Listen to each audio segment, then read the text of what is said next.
মানুষ বড় অভিমানী প্রাণী, লিখেছেন সাদাত হোসেন। মানুষ বড় অভিমানী প্রাণী।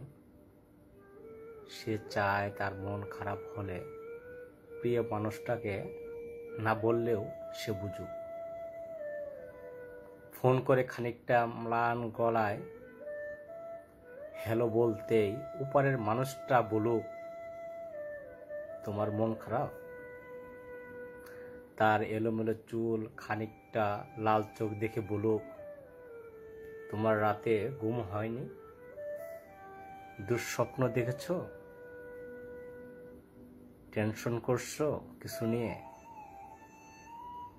সে চায় মানুষটা বুঝুক কখন শক্ত করে বুকের সাথে চেপে ধরতে হয়, চোখের সামনে আলতো করে হাত ছুঁয়ে বন্ধ করে দিতে হয় চোখের পাতা।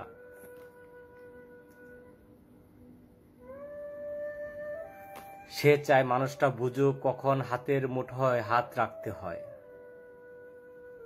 ফিসফিসিয়ে বলতে হয়, আমি তো আছি, মন খারাপ কেন।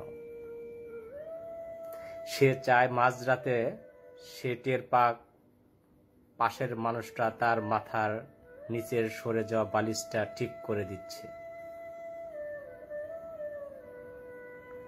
শেষ রাতে যখন খানিকটা হিম নামে তখন জড়িয়ে দিচ্ছে হোম চাদরে। সে চায় তার জন্য মাঝরাত্রেও বাড়ি ফেরার পর অপেক্ষায় থাকুক, মনে রাখুক তার জন্মদিনের কথা, প্রথম দিনের কথা, স্পর্শ অনুভূতির কথা।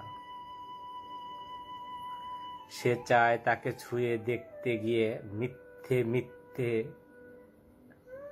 অজুহাত বানাক। কেউ কপাল ছুঁয়ে বলুক, দেখি দেখি তোমার জ্বর হয়নি তো।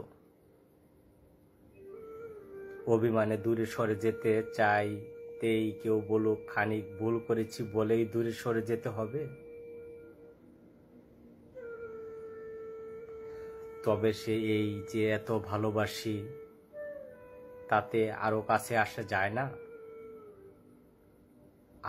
আরো কাছে, অনেক কাছে। মানুষ বড় অভিমানী প্রাণী।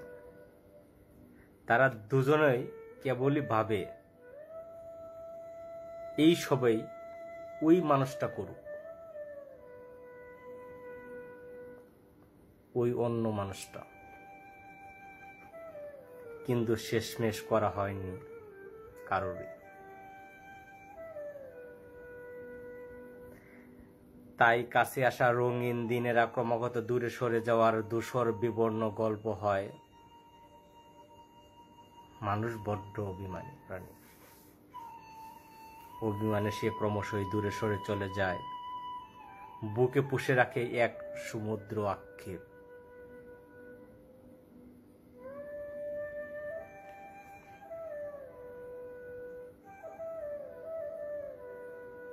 শুভকামনা।